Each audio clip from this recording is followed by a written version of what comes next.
세계에서 가장 영향력 있는 흑인 여성 한 사람을 꼽으라고 한다면 오프라 윈프리라는 여성 앵커를 꼽을 수 있을 거예요.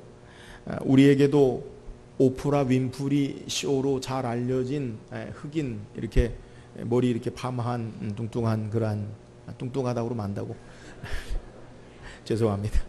그 여인이 있었는데 전 세계 132개국에 1억 4천만 명의 시청자를 확보했던 그러한 사람이, 지금은 오프라 윈프리 쇼가 지금은 하지 않지만 수년 전에 이렇게 가장 인기 있었던, 전 세계 시청자를 사로잡았던 진행자예요.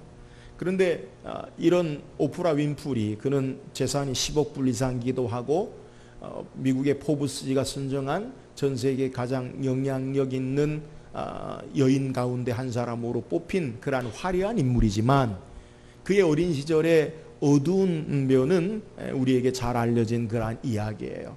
그는 미혼모 밑에서 태어나서 외할머니에게서 그는 자라났어요. 그의 불행의 시작은 그가 9살 되던 해에 그의 삼촌으로부터 성폭행을 당하고 14살 때는 아이를 임신해서 아이를 출산하게 되었는데 2주 만에 그 아이가 죽게 돼요. 이 정신적인 충격으로 이 오프라 윈프리가 그의 외할머니 집에 있다가 집을 가출해서 마약에 손을 대고요. 그리고 그가 방황하다가 몸무게가 107kg까지 살이 찌고 여러 가지 어려움으로 세상 가운데 있게 되자, 그의 외할머니가 도무지 나는 너희를 기를 수가 없다. 그래서 그의 친아버지, 미혼모로 태어났으니까 친아버지에게 그를 보내게 되었어요. 다행스럽게 친아버지는 독실한 기독교인으로 이 오프라 윈프리를 받아서 그를 매주 책을 읽게 하고, 그 다음에 하나님의 말씀 성경을 그에게 양육하고 기도함으로 말미암아 그가 정상적인 학교 생활을 하게 돼요. 그래서 그가 19살 되던 해에 미인대에 입상하게 되는데, 이것을 계기로 그가 방송국에 그가 취직을 하게 돼요. 스카우트 되죠. 이 방송국에서 흑인 여성 최초로 여성 앵커로 발탁되어서 활동하다가 3년 후에 그의 고향을 떠나 볼티모어의 6시 뉴스 앵커가 되었어요. 그런데 사람들은 너무나 이 오프라 윈프리가 여성 앵커로서 이 감성에 치우친다고 해서 여성 앵커의 자리에서, 아나운서의 자리에서 그 시간을 아침 시간에 토크쇼에 사람들이 말하고 있다라는 프로로 이 방송국 임원들이 그를 좌천시켜요. 방송하는 사람으로 방송의 꽃이라고 하면 뉴스 앵커인데, 그가 그의 삶에 어렵게 그렇게 자리에 올라갔다가 다시 아침 방송, 전혀 시청률도 나오지 않는 아침 방송에 그가 방송 진행을 맡게 돼요. 그런데 이 오프라 윈프리의 인생을 바꿔놓은 가장 귀한 발판이 된 것이 바로 그 아침 방송이라고 해요. 앞에 소개한 대로 감성이 풍부한 오프라 윈프리, 그가 어려서 여러 가지 어려운 일을 당하고 그러므로 말미암아 사람들의 마음을 이해해주고 함께 공감하는 그러한 모습으로 오늘날의 오프라 윈프리 쇼를 만들게 되어지고, 그의 불행했던, 또 때로는 좌절을 겪었던 그의 삶이 오늘의 전 세계에 가장 영향력 있는 흑인 여성으로 그를 발판을 돋게 하는 그러한 사건이라고 그렇게 고백해요. 그래서 오프라 윈프리가 한 유명한 말 가운데 내게 가장 아프고 힘들고 어두운 것, 그것은 하나님이 내게 주신 은사다, 그런 말을 했어요. 그러니까 내게 힘들고 어려운 것, 그것이 힘들고 어려운 것으로 끝나는 것이 아니라 하나님이 그것을 통해 이루실 하나님의 은사로 바라봐야 된다. 이것이 바로 오프라 윈프리의 그러한 말이에요. 개인적으로 어려운 시간, 어두운 시간, 그것이 더 좋은 성공으로 가는 발판이 되게 한 그러한 사람으로 성공적인 삶의 모습을 우리에게 귀감으로 보여줘요. 오늘 성경은 우리에게 야곱이 그의 사랑하는 아내 라헬이 마지막 아들, 야곱에게는 자녀가 아들이 12명의 아들이 있는데 그의 마지막 아들 베냐민을 낳다가 죽는 모습을 우리에게 소개해요. 어쩌면 불행한 사건이에요. 야곱은 사랑하는 아내를 잃어버리는 불행한 사건이요.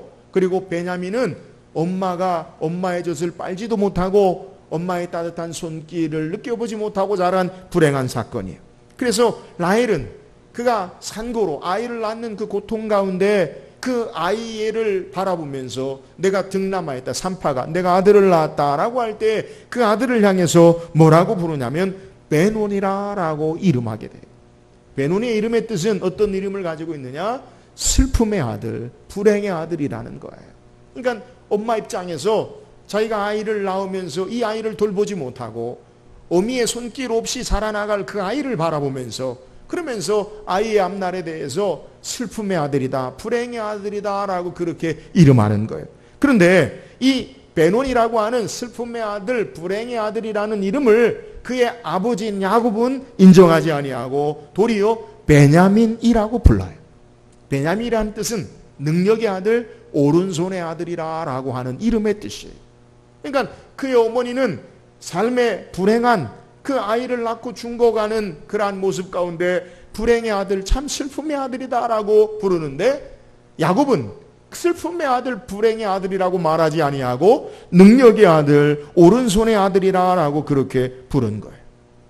불행과 고통이 아니라 능력과 강한 아들로 부른 거예요. 그러면 야곱이 왜 베논이라 부르지 않고 베냐민이라, 불행과 슬픔의 아들이라고 부르지 않고 능력과 권능의 아들이라고 그렇게 불렀느냐? 그것은 바로 야곱의 신앙 안에 그 해답을 찾을 수가 있는 거예요. 오늘 야곱의 어떤 신앙이 불행의 아들, 고통의 아들, 슬픔의 아들을 능력의 아들로 부를 수 있었는지 야곱의 신앙의 모습을 묵상하고 저와 여러분의 삶의 모습 가운데 우리에게 때로는 고통이나 불행의 삶의 순간을 그것을 불행과 고통으로 끝내지 아니하고 하나님의 능력과 권능으로 승화되어지고 베노니가 아닌 베냐민의 삶을 사는 저와 여러분 되기를 주의 이름으로 축원합니다. 그렇다면 야곱은 왜 베노니를 베냐민이라고 불렀습니까? 오늘 우리가 본문 말씀 16절 다시 한번 읽어봅시다. 16절입니다. 시작. 그들이 베델에서 길을 떠나 에브라스에 이르기까지 얼마간의 거리를 둔 곳에서 라헬이 해산하게 되어 심히 고생하여. 자, 오늘 성경은 우리에게 야곱과 그의 가족이 베델에서부터 길을 떠나 에브라스에 이르는 어느 지점을 소개해요. 성경은 우리에게 야곱의 가족이 지금 어디에서부터 출발했느냐? 베델에서부터 출발했다라는 거예요. 야곱이 어떤 신앙이 현실의 불행과 슬픔의 아들의 모습을 그대로 보지 아니하고 그가 하나님의 능력과 권능의 아들로 그렇게 부를 것인가? 그는 이 베델의 하나님의 역사하심을 따라서 그렇게 부른 것을 성경이 우리에게 소개하는 거예요. 야곱이 왜 베델에서 출발했습니까? 베델은 그의 고향이 아니에요. 그가 살고 있는 곳이 아니에요. 베델이 어떤 곳이에요? 우리가 성경을 읽지 않았지만 창세기 35장 1절에 뭐라고 소개하냐면 하나님이 야곱에게 이르시되 일어나 베델로 올라가서 거기 거주하며 내가 내 영에서의 낯을 피하여 도망하던 때에 내게 나타났던 하나님께 거기서 제단을 쌓으라 하신지라. 하나님이 야곱에게 강제적으로 일어나 지금 베델에 올라가라. 그리고 거기서 나에게 제단을 쌓아라 라고 하나님 말씀한 거예요. 야곱에게 왜 하나님이 이렇게 말씀하십니까? 우리가 창세기 34장을 읽지 않았지만 야곱은 어떤 삶을 살았느냐? 그는 맨 처음 창세기 28장부터 우리가 야곱의 생애를 되짚어 보면 야곱이 그의 아버지 이삭과 그의 어머니 리브가의 둘째 아들로 태어나요. 말은 둘째 아들이지만 쌍둥이 동시에 태어나요. 야곱의 형이 누구예요? 에서예요. 근데 야곱은 어려서부터 그가 이름의 뜻을 따라 발 뒤꿈치를 잡은 자, 남을 속이는 자, 남을 걸려 넘어지게 하는 자인데 어려서부터 장자의 축복, 하나님이 주신 족장의 축복을 받기를 원해서 그의 어머니와 짜고 눈이 어두운 아버지를 속이고 자기가 장자의 축복을 받고 형으로부터 팥죽 한 그릇을 배고픈 형에게 팥죽 한 그릇과 장자의 축복권을 바꾸고 형과 아버지를 속인 자예요. 에서가 화가 나서 자기 동생을 죽이려고 해요. 가정의 불행한 사건을 막기 위해서 이삭이 그의 부인 리브가와 결정한 것은 외삼촌 라반의 집으로 피신시키는 거예요. 야곱이 처음으로 자기 집을 떠납니다. 하루길쯤 달려가서 돌을 베게 하고 잠을 자는데 그의 꿈에 하늘에서 사닥다리가 위에서부터 땅에 내려와요. 그리고 하나님의 천사가 오르락 내리락 하면서 그곳에서 하나님께서 말씀하시기를 내가 어디로 가든지 내가 너와 함께하고 내가 너를 다시 이곳으로 돌아오게 하리라. 나는 너의 아버지 너의 할아버지 아브라함과 이삭의 하나님이라. 그 조상들에게 약속하신 내 후손을 복을 얻게 하는 것을 내게 주리라. 그리고 하나님께서 함께 하시겠다고 약속하셔요. 이 야곱이 그 베델에 자기가 돌을 베게 하고 자던 돌을 기름을 부어서 하나님이 약속하신 대로 나를 이곳에 다시 오게 하시면 이곳이 바로 하나님의 전이요 내가 하나님의 백성이요 하나님은 나의 하나님이요 내가 하나님 앞에 그 언약의 관계로 11조를 드리겠나이다. 하나님의 약속이에요. 그리고 외삼촌 집에 가서 그는 7년 라헬을 위하여 사랑한 아내를 위해 7년 레아를 위하여 7년 14년 다시 6년을 일함으로 20년 동안 수고와 고생과 어려움 가운데 살다가 외삼촌 라반의 집에서 고향 땅으로 가기로 결심을 해요. 고향 땅에 돌아가면서 그의 마음의 한쪽편에 있는 아픔이 있어요. 그게 뭐냐면 그의 형 에서에 대한 두려움이에요. 형이 그를 죽이려고 했기 때문에. 마침 자기 종들을 향해 형 에서가 400명의 군사를 거느리고 자기에게 온다는 소식을 듣고 마음에 두렵고 떨려요. 그는 야복 강가에서 자기의 모든 재산을 두 떼로 나누고 자기의 가족들을 돌려보내고 그리고 자기 형에게 가장 좋은 선물을 보내면서 야복 강가에 홀로 남아 하나님 앞에 기도하다가 하나님께서 그의 환도뼈를 위골시키시고 내 이름이 뭐냐? 야곱입니다. 야곱이라 하지 말고 이스라엘이라 하라.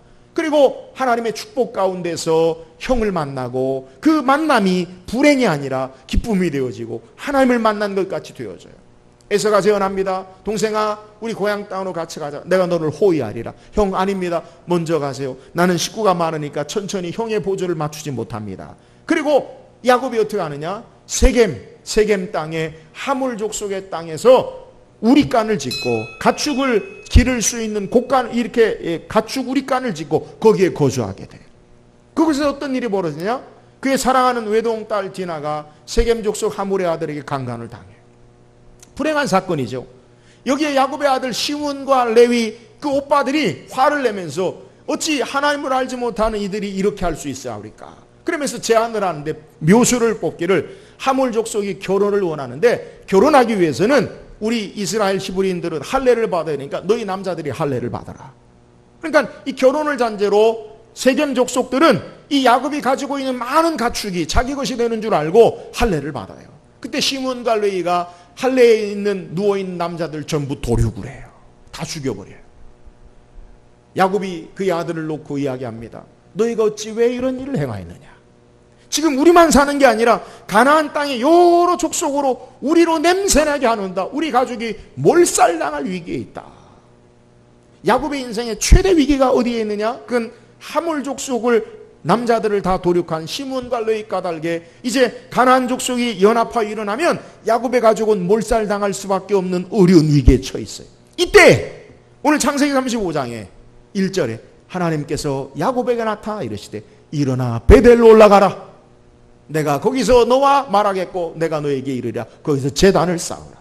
여러분 지금 오늘 본문에 야곱이 어디에서 출발합니까? 그 하나님을 만난 베델에서부터 출발하고 있어요. 이 베델에서 하나님께서 어떻게 역사하셨느냐? 하나님께서 베델에서 야곱에게 다시 그에게 말씀하세요. 우리 한번 성경 찾아볼까요? 창세기 35장 9절 한번 읽어보세요. 35장 9절 시작. 야곱이 밧단 아람에서 돌아오매 하나님이 다시 야곱에게 나타나 그에게 복을 주시고. 여러분 베델이 어떤 곳이에요? 하나님이 그에게 다시 만나주시고 하나님이 다시 그에게 복을 주셔서 그의 이름을 이제 내 이름을 야곱이라 하지만은 야곱이지만은 내 이름을 다시는 야곱이라 부르지 않겠고 이스라엘이 내 이름이 되리라 하시고 그가 그의 이름을 이스라엘이라 부르니라. 하나님이 야곱 베델에서 다시 야곱에게 너 이스라엘이라고 해라. 야곱이라고 부르지 마라. 속이는 자, 남의 발을 걸어서 넘어뜨리는 자, 그 삶이 내 삶이 아니라 이제 너는 승리자, 이기는 자가 되어라. 이 이름을 바꿔주시는 것이 바로 베델이에요. 여러분 야곱의 삶의 모습, 그는 두려워 떨고 현실의 삶에 있는 그대로의 삶의 모습을 본다면 라헬처럼 동일하게 베논이라, 슬픔의 아들이다, 불행의 아들이라라도 부르겠지만, 지금 야곱은 이제 다시 베델에서 하나님께로 말미암아 하나님과 함께 하심을 그가 바라보고, 그의 아들의 이름을 불행의 아들로 부르는 것이 아니라 하나님과 함께 자기 이름을 바꾸어 축복하신 하나님과 함께 아들의 모습을 보면서 너는 능력의 아들이다, 권능의 아들이다 라고 이름을 부른 것을 성경이 소개하는데, 절망 가운데 베델에서 소망을 본 곳이 베델의 장소요, 속이는 자에서 승리자로 하나님께서 바꾸어 주신 곳이 바로 베델이기 때문에 그 베델에서 출발하여 그의 부인이 산고로 죽어가면서 아들의 이름을 베논이라 부를 때 베논이라 부르지 아니하고, 아니다, 하나님과 함께한 역사와 경험을 통해서 하나님과 함께 삶을 바라봄으로 고통의 아들, 슬픔의 아들이 아니라 능력의 아들, 권능의 아들이라고 이름한 것을 우리에게 소개하는 거예요. 사랑하는 여러분, 오늘 우리의 신앙의 모습 가운데 야곱과 같은 하나님과 함께 삶을 바라보는 시각이 있기를 주의 이름으로 축원합니다. 오늘 우리의 시선을 냉철하게 우리의 삶의 현실을 바라보지만 우리끼리의 삶을 바라보는 것이 아니라 하나님이 야곱을 야곱이라 부르지 아니하고 이스라엘로 부르라라고 말한 것처럼 내 삶의 현실은 그대로 남을 속이는 자요 발뒤꿈치를 거는 자지만 하나님이 이스라엘로 바꾸는 것처럼 그의 아들의 인생의 삶의 모습, 어머니 없이 자라는, 어머니의 젖을 빨지 못하는, 어머니 없이 자라는 불행의 아들이 아니라 하나님과 함께 약속의 권능의 아들, 능력의 아들로 그가 부른 것을 우리에게 소개하는 거예요. 오늘 저와 여러분도 야곱처럼 하나님과 함께 우리의 삶을 바라보고 베논이 슬픔의 불행의 아들이 아니라 능력의 권능의 아들로 바라보고 승리하며 사는 저와 여러분 되기를 주의 이름으로 축원합니다. 또한 야곱이 어떻게 베논이라 부르지 않고 베냐민이라고 불렀습니까? 그것은 하나님의 약속의 말씀을 붙잡고 베논이가 아닌 베냐민이라고 부른 것을 성경이 소개해요. 우리 성경 한번 다시 찾아봅시다. 창세기 35장 11절입니다. 같이 읽어봅시다. 시작. 하나님이 그에게 이르시되 나는 전능한 하나님이라 생육하고 번성하라. 한 백성과 백성들이 총회가 내게서 나오고 왕들이 내 허리에서 나오리라. 베델에서 하나님께서 야곱에게 약속하신 말씀, 그 말씀이 뭐예요? 하나님이 그에게 이르시되 나는 전능한 하나님. 전능한 하나님 뭐예요? 능치 못할 일이 없으신 권능의 하나님이에요. 그 하나님이 말하기를 생육하고 번성하라. 누구에 대한 축복이에요? 그의 후손에 대한 축복이에요. 자녀에 대한 축복이에요. 한 백성과 백성들의 총회가 내게서 나오고 왕들이 내 허리에서 나오리라. 내 후손이 한 백성, 큰 족속이 되겠고 한 총회가 되었고 내 후손을 통해 왕들이 나오리라. 여러분, 우리에게 정말 축복이 뭐예요? 여러분보다 여러분의 자녀가 더 잘 되는 거예요. 할렐루야. 여러분보다 여러분의 자녀가 더 하나님의 은혜와 축복의 능력의 삶을 살기를 주의 이름으로 축원합니다. 우리 교회가요, 다음 세대를 기르자는 거예요. 말로만 하는 게 아니라 여러분 정말 기도와 말씀으로 여러분의 다음 세대가 하나님의 축복의 은혜의 역사를 감당할 수 있기를 주의 이름으로 축원합니다. 여러분, 야곱에게 하나님이 축복하셨어요. 내 후손에 한 백성을 이루고 총회가 되어지고 왕들이 일어나리라. 여러분, 하나님의 약속의 말씀을 야곱은 받았는데 이 약속의 말씀은 베델에서 처음 받은 말씀이 아니에요. 앞서 소개한 대로 창세기 28장에 그가 고향을 떠나서 외삼촌 라반의 집으로 가다가 베델에서 돌베개하고 자다가 하나님께서 그에게 약속하신 말씀도 동일해요. 창세기 28장 14절 한번 읽어볼까요? 창세기 28장 14절 시작. 내 자손이 땅의 티끌같이 되어 내가 서쪽과 동쪽과 북쪽과 남쪽으로 퍼져나갈지며 땅의 모든 족속이 너와 내 자손으로 말미암아 복을 받으리라. 여러분, 야곱에게 베델에서도 하나님 뭐라 말씀하셨어요? 내 족속이 내 자손으로 말미암아 모든 족속이 복을 얻을 거다. 그리고 다시 베델에서 창세기 35장 위기 가운데 두려움 가운데 하나님이 야곱에게 약속한 게 뭐예요? 내 후손이 한 백성을 이루고 총회가 일어나고 열 왕들이 일어나리라라고 하나님이 약속하신 거예요. 창세기 28장에 베델에서 약속하신 그 하나님, 창세기 35장 베델에서 다시 확증하시고 하나님의 축복의 후손에 대한 약속을 하신 거예요. 하나님의 약속의 말씀이 땅의 모든 족속이 복을 얻는 모든 민족이 자녀를 통해 하나님의 복을 주시고 왕들이 일어나는 것을 하나님이 약속의 말씀으로 야곱에게 주셨어요. 그런데 지금 어떤 일이 벌어지냐? 그의 막내 아들이 어미가 아이를 낳자마자 산고로 죽어서 그 아이를 불행의 아들, 슬픔의 아들로 베노니로 부르고 있는 거예요. 여러분, 야곱은 그의 부인이 비록 현실의 삶의 모습 가운데 불행하고 어려운 일이지만 슬픔의 아들, 불행의 아들로 부를 수 없어요. 왜요?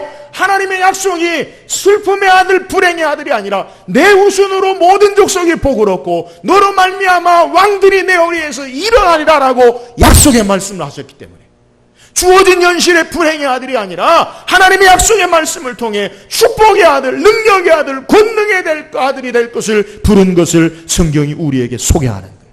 하나님의 약속의 말씀 붙잡고 현실의 삶 가운데 비록 불행하고 슬퍼할 일이지만 불행하고 슬퍼한 일로 끝나는 것이 아니라 하나님의 약속의 말씀에 모든 족속이 복을 얻고 열왕들이 내 허리에서 일어난다라는 약속의 말씀으로 바라보고 베노니가 아니라 베냐민, 슬픔과 불행의 아들이 아니라 권능의 아들, 능력의 아들로 부른 것을 오늘 성경이 우리에게 소개하는 거예요. 사랑하는 여러분, 오늘 우리의 불행과 슬픔, 우리의 역경을 끝내는 것, 하나님의 약속의 말씀을 붙잡고 신앙하는 것임을 믿으시기를 주의 이름으로 축원합니다.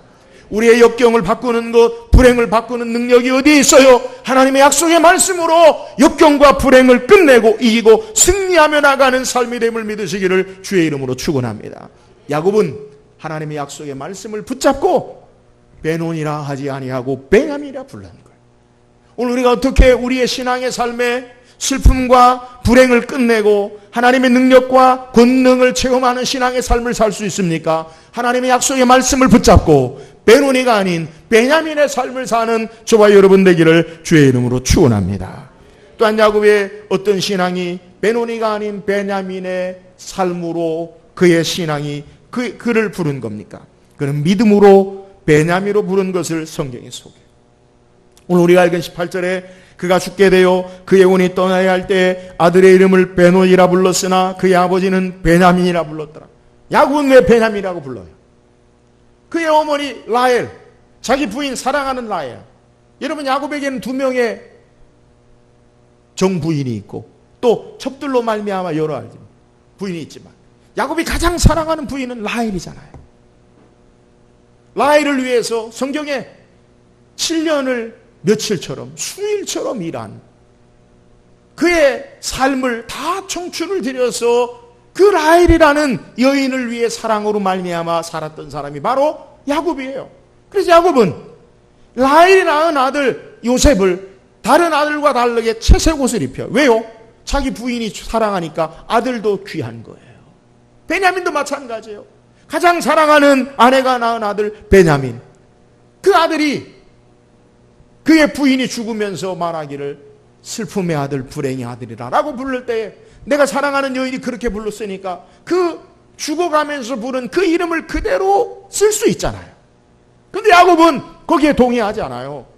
야곱은 베논이라 부르지 아니하고 베냐민이라고 불러요. 이유가 뭐예요? 오늘 앞에 소개한 대로 야곱은 베델에서 하나님과 함께 하심을 다시 경험하고 하나님의 약속의 말씀을 부여잡고 그의 삶이 하나님과 함께 삶을 믿음으로 바라봤기 때문에 그런 거예요. 오늘 야곱이 베논이라 부르지 않고 베냐민이라고 부른 이유가 뭐예요? 그것은 베델에서 하나님과 함께 하신 하나님, 그 능력의 역사를 경험하고 약속의 말씀을 부여잡고 하나님의 능력의 역사를 바라보고 믿음으로 베냐민이라고 부른 것을 우리에게 소개해요.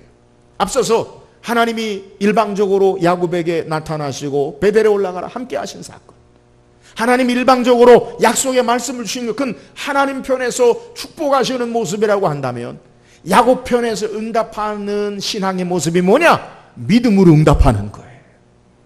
야곱은 믿음으로 하나님의 함께 하심과 하나님의 약속의 말씀을 믿음으로 응답하면서 베논이라 하지 아니하고 베냐민이라고 부른 것을 우리에게 성경이 소개하고 있는 내용이에요. 실제로 이 베냐민 지파가 어떤 지파가 되었느냐? 베냐민 지파는 이스라엘의 첫 번째 왕이 베냐민 지파에서 나와요. 또 신명기에 보면 모세가 베냐민 지파를 축복할 때 뭐라고 이야기하면 신명기 33장 12절에 베냐민에 대하여는 일러스되 여호와와 사랑을 입은 자는 그 곁에 안전히 살리로다. 여호와께서 그를 날이 맞춰도록 보호하시고 그를 자기 어깨 사이에 있게 하시리로다. 베냐민 지파가 땅을 분배받을 때 예루살렘 성전이 있는 예루살렘을 분배받아요. 그러니까 하나님의 사랑받는 그러한 자로 그의 삶이 베냐민 지파가 살아요. 여러분, 야곱이 베냐민이라고 부르는 것은 하나님의 약속의 말씀, 하나님의 함께 하심을 따라 믿음으로 바라보고 부른 거예요. 믿음으로 바라보고 부른 그 역사가 그대로 이루어진 것을 성경이 우리에게 소개해요. 사랑하는 여러분, 우리의 불행과 슬픔을 끝내는 것, 우리 편에서 하나님과 함께 하심, 하나님의 약속의 말씀을 붙잡고 믿음으로 응답하는 것임을 믿으시기를 주의 이름으로 축원합니다. 예수님께서 복음서에 병든 자를 치료하실 때, 칭찬하실 때 예수님이 하시는 말씀이 있어요. 내 믿음대로 될지어다. 누구의 믿음이요? 누구의 믿음이에요? 예수님의 믿음이에요? 하나님의 믿음이에요? 아니에요. 주님 앞에 나아가는 우리의 믿음이에요. 야곱은 믿음으로 하나님 앞에 하나님의 약속의 말씀을 부여잡고 믿음으로 하나님의 함께 하심을 바라보고 응답한으로 베노니가 아니라 베냐민으로 부른 것을 우리에게 소개하는 거예요. 오늘 우리가 하나님 앞에 나아갈 때 믿음으로 응답함으로 우리의 삶의 슬픔과 불행의 삶이 아니라 하나님의 능력과 권능의 역사를 찬양하고 간증하는 저와 여러분이 되기를 주의 이름으로 축원합니다. 믿음으로 하나님의 역사하심을 바라보고 베노니가 아닌 베냐민의 삶을 사는 우리 모든 성도가 되기를 주의 이름으로 축원합니다. 오늘 성경 우리에게 야곱이 베노니가 아닌 베냐민으로 이름한 그의 신앙의 모습을 소개해요. 야곱은 어떻게 주어진 현실의 삶, 베노니의 슬픔의 불행의 삶이 아니라 하나님의 능력과 권능의 아들로 베냐민의 삶으로 바라보고 베냐민의 신앙을 했습니까? 그는 하나님이 그와 함께 하심을 바라보고 베노니가 아닌 베냐민으로 이름한 거예요. 그는 하나님의 약속의 말씀을 부여잡고 베노니가 아닌 슬픔과 불행을 끝내고 축복의 능력의 베냐민으로 부른 거예요. 그는 믿음으로 베노니가 아닌 베냐민으로 이름한 것을 오늘 성경이 우리에게 소개해요. 저와 여러분도 야곱처럼 하나님이 우리와 함께 하셔서 승리자로 세우시고 하나님의 약속의 말씀을 더 신뢰하고 믿음으로 베노니가 아닌 베냐민의 삶을 사는 저와 여러분 되기를 주의 이름으로 축원합니다.